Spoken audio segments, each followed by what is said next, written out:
Salut à toutes et à tous, bienvenue dans cette nouvelle vidéo. Aujourd'hui avec Flo, nous allons aborder la stratégie de parcours. On va faire quelques trous avec vous, on va vous expliquer un petit peu comment essayer de repérer un petit peu le terrain et voir un peu la stratégie qui peut être liée à tout ça, surtout quand on ne connaît pas forcément le parcours. Ouais, donc là ça va être une reconnaissance de parcours où on va se filmer chacun sur un trou et on va vous expliquer les éléments qui pour nous sont les plus importants à prendre en compte lorsqu'on arrive sur un terrain pour la première fois. L'idée déjà, Chris, c'est de faire une reconnaissance de parcours en prédiction d'une compétition. Tout à fait. Toujours pour se qualifier pour cette finale l'année prochaine, internationale, l'idée ce serait de voir les parcours qui est autour de chez vous, d'aller faire un tour avant les compétitions pour essayer d'y performer. Donc là, on part du principe que, moi je connais le parcours, on est à Lacano, tu connais aussi un petit peu le parcours. On va faire 2 trous. Toi, tu vas en faire un, je vais en faire un ensuite, et on va donner tous les éléments qui seront importants à prendre en compte. Lorsque vous aussi, de votre côté, vous pourrez peut-être faire une reconnaissance de parcours en prévision de cette compétition. Yes. C'est parti? Allez, let's go. Donc Chris, nous arrivons au trou numéro 16, donc c'est pas le trou numéro 1. Hein. Trou numéro 16 de ce parcours de Lacano. Yes. Qu'est-ce que tu peux nous dire, comment on fait lorsqu'on arrive à un départ? On va déjà commencer par observer ne serait-ce qui est visible. Quand vous ne connaissez pas un parcours, l'idéal, ça reste quand même, dans un premier temps, de se faire confiance et juste de regarder ce qui se passe. Donc là, en gros, on est en train de voir le trou, on a les départs qui sont ici, on a l'arrivée qui est là-bas. On voit un dodleg droit, donc un trou qui tourne vers la droite. Donc stratégiquement parlant, déjà, bizarrement, ils nous ont mis déjà un bunker à gauche, histoire de nous embêter un petit peu. L'idée, en fait, c'est d'essayer de faire des allers-retours entre le panneau et le trou. Donc visuellement, ce qu'on peut voir, on voit rapidement donc, le bunker qui est sur la partie gauche. On voit qu'il y a une légère pente vers la gauche, donc plutôt quelque chose qui va nous déporter vers la gauche.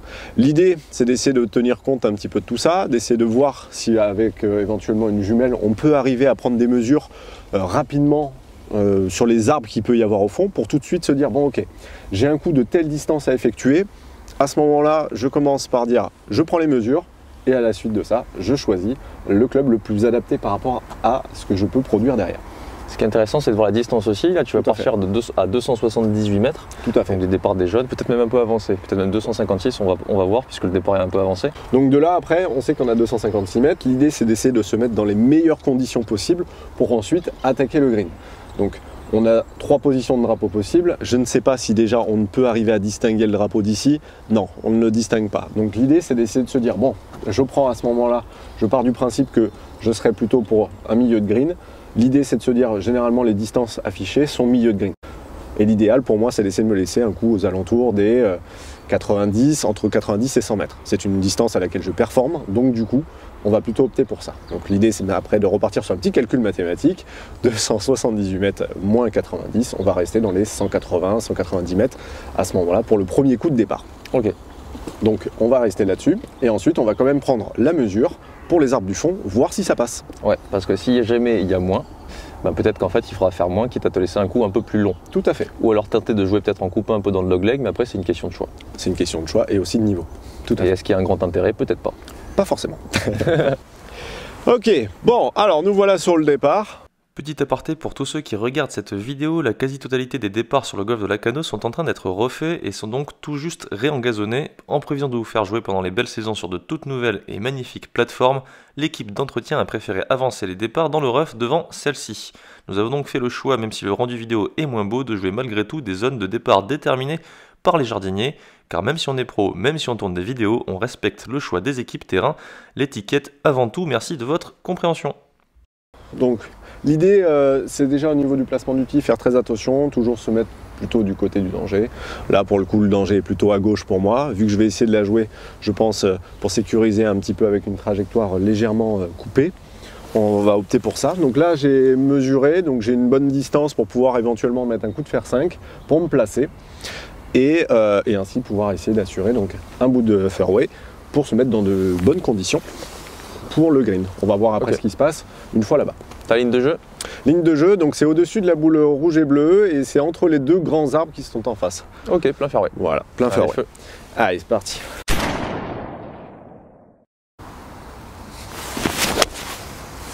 Elle est parfaite. Un petit peu plus à droite que ce que je voulais, mais écoute, on verra ce qui se passe sur place. L'avantage de la reco, c'est de pas forcément se mettre de pression.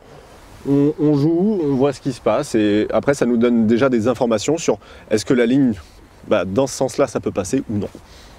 Donc Chris, on arrive de tout là-bas. Ouais. Donc là, il y a le bunker. Tu l'as passé.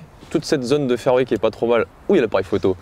T'es très bien, t'es même allé plus loin, t'es juste un peu parti droite comme tu l'as dit. Tout à fait. Donc par rapport à la distance que j'avais pris en face, j'avais margé 20 mètres de moins. Elle est un tout petit peu plus à droite que ce que je voulais.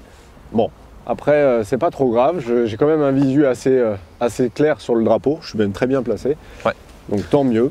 Donc pour la reco, ce qui serait pas mal, là vu que tu étais quand même un chouïa trop à droite, ce serait un peu plus à gauche. Tout à fait. Risque quand même d'aller en face s'il avait pitché sur le rough ici, c'est un peu sec. Ouais. Donc peut-être plus 10 mètres de moins, peut-être un fer 6 plutôt dans cette zone-là. Fer 6 et puis par contre, voilà, ce qui était intéressant, c'est que de toute façon, elle était plus à droite que ce que je visais. Donc ça n'empêche que je reprendrai à ce moment-là ses points de repère, toujours avec le même coup. Elle est juste sortie un petit peu plus à droite. Fer 6 dans le même axe quoi. Tout à fait. Donc là, c'est un coup de wedge. Hein. De toute façon, le drapeau est milieu et on va planter le mât. Plantage de drapeau. Donc j'ai un peu refermé les mains, mais bon, c'est pas grave. Un petit peu à gauche, à hauteur. Bon, il n'y a pas grand-chose. Toujours même chose, hein. Pensez bien. Le petit niveau. Alors il est parti où? Ça c'est la question. Plus loin. Plus loin? Ouais. Ah oui, il est parti. Il a bien volé. Alors Chris, après ce magnifique coup de wedge, donc t'es arrivé de là-bas, on arrive sur les greens. Maintenant, ça change un peu de registre. On s'en fout de rentrer le putt en vrai, on pourrait même pendant les recos ne pas nécessairement jouer le score. Non, le but c'est surtout de prendre les informations. Là je vais rapidement regarder ce qu'il en est. Donc là je vois surtout, je regarde rapidement les abords. Bon, il n'y a pas grand chose, hein. Clairement c'est assez propre. Derrière, voilà, il faut juste faire attention que derrière le pin on ne le voyait pas, mais le bunker en fait continue. Mais globalement, voilà, il n'y a pas de grand danger sur ce trou là. Il faut juste se dire... Ah pardon. Ah pardon, désolé, non. Bon Chris, il faut éviter de perdre ses serviettes pendant les recos. Voilà, tout à fait. Alors le mieux, c'est de bien les garder accrochées. Non. Bon, donc du coup, ce qui est très important, encore une fois, c'est de prendre les informations générales. Bon là, je peux voir donc l'ensemble du green est un petit peu de cette manière-là, ça monte un peu. Bon, globalement, il n'y a pas de grand danger. Bon allez, rentre le putt tant qu'à faire. C'est une reco, donc justement l'idée c'est d'essayer de trouver la roule des greens. Surtout la roule, ouais. La vitesse, donc ça va être la priorité.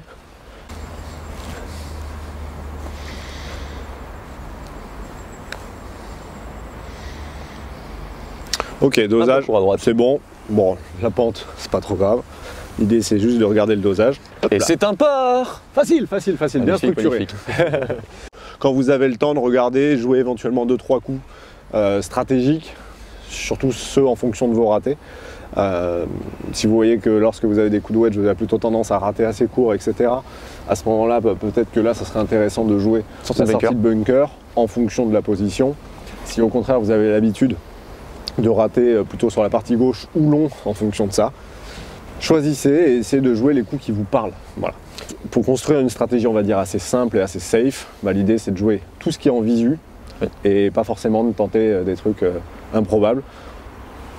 Même si derrière, pourquoi pas, hein.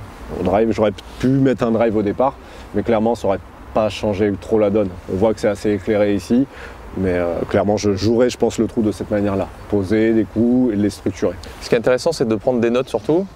Au départ, une note sur la ligne de jeu. Voilà. Le club a joué. Tu marques fer 6, direction du pin. Fer 6 en fade, direction les deux pins. Entre les deux pins. Et puis en fait, l'idée, c'est avant de rejouer éventuellement le trou, lorsque vous venez pour la compétition, vous relisez ces quelques mots-clés pour rester dans un plan de jeu structuré et éviter derrière de laisser, on va dire, tout ce qui est l'adrénaline vous envahir si vous êtes dans une bonne partie et commencer à surjouer. Et l'idée, c'est de rester dans un schéma simple, surtout quand on arrive dans des fins de partie comme ça, où des fois on a tendance à perdre un petit peu la lucidité.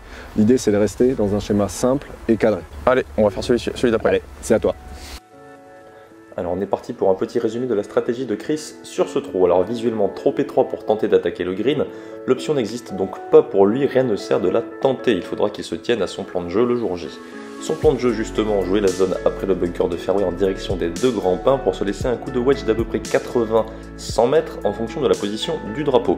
Stratégie intéressante car à cause du bunker placé devant le green, une balle roulée ne pourra y accéder. Il est donc primordial de toucher le fairway sur ce trou pour la faire voler.